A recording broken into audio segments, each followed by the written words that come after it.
রাজ্যের মুখ্যমন্ত্রী মানিক সাহার হাত ধরে বৃহস্পতিবার 11টায় মধুপুর দ্বাদশ শ্রেণী বিদ্যালয়ে 12 কক্ষ বিশিষ্ট পাকা বিল্ডিং এর উদ্বোধন হয়, যার বাজেট ছিল 1,66,00,000 টাকা। উপস্থিত ছিলেন রাজ্যের মুখ্যমন্ত্রী ছাড়া সিপাহীজলার জেলা সমাহর্তা, জেলা পুলিশ সুপার, শিক্ষা দপ্তর অধিদপ্তর, এলাকার বিধায়িকা সহ জেলা সভাধিপতি। এদিকে জানা যায় মোট 1,66,00,000 টাকা ব্যয়ে সর্বমোট 12টি কক্ষ রয়েছে, যার মধ্যে রয়েছে একটি লাইব্রেরি, প্রধান শিক্ষকের কক্ষ, ক্লাসরুম, অতিরিক্ত ক্লাসরুম, 4টি বিজ্ঞান বিভাগের জন্য আলাদা কক্ষ, একটি ল্যাব, আর্টসের জন্য প্র্যাকটিক্যাল কক্ষ, একটি কম্পিউটার রুম, তাছাড়া অন্যান্য সামগ্রীর জন্য একটি রুম, লেডিস এবং জেন্টসের জন্য আলাদা টয়লেট, সর্বমোট 12টি কক্ষ।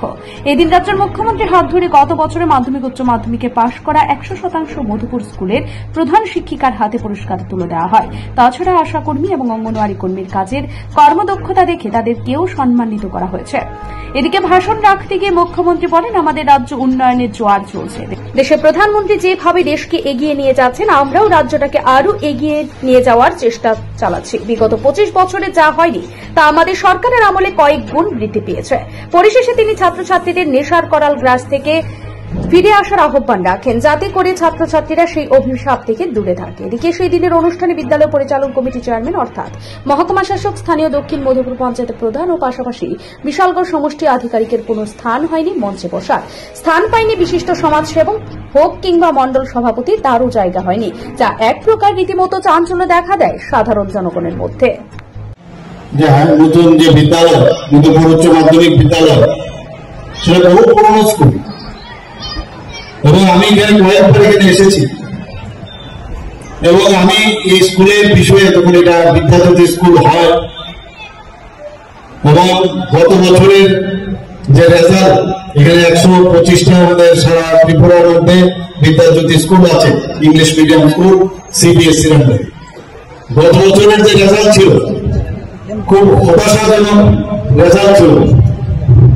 তো সেই জায়গায় আমরা বারবার, আমি কয়েকবার মিটিং করেছি এরকম রেজাল্ট কেন, যে কারণে আজকে আমরা যতগুলো বিদ্যাজ্যোতি স্কুল আছে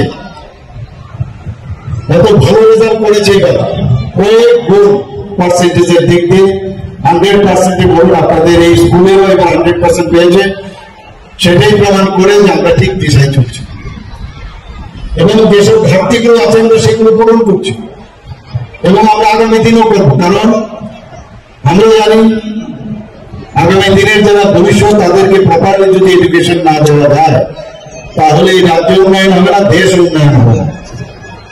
এখান থেকে কে জানেন ভারতবর্ষের কেউ সায়েন্টিস্টও হতে পারে, কেউ বৈজ্ঞানিকও হতে পারে, কেউ ভালো ডাক্তারও হতে পারে, কেউ আইএস অফিসার হতে পারেন, আইপিএস অফিসার হতে পারেন,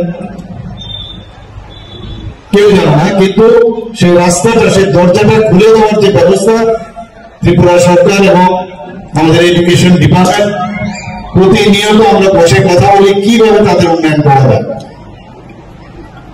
এবং আমি নিশ্চিত আমরা যেভাবে এখন কাজ করছি, আমাদের ত্রিপুরা বোর্ড অফ সেকেন্ডারি এডুকেশনই হোক, আমাদের সিবিএসসি বোর্ডের বা পিএমসি হোক, বিদ্যাজ্যোতি স্কুল হোক, সব থেকে রেজাল্ট দেখা যাচ্ছে যে ভালো রেজাল্ট আস্তে আস্তে হচ্ছে, তাতে প্রমাণ করে আমরা ঠিক দিশায় আছি। আপনি কি খুঁজছেন বিশুদ্ধ পানীয় জল? তাহলে আজই বেছে নিতে হবে অত্যাধুনিক প্রযুক্তি ও পরীক্ষা নিরীক্ষার মাধ্যমে প্রস্তুতকারী পানীয় জল একমি।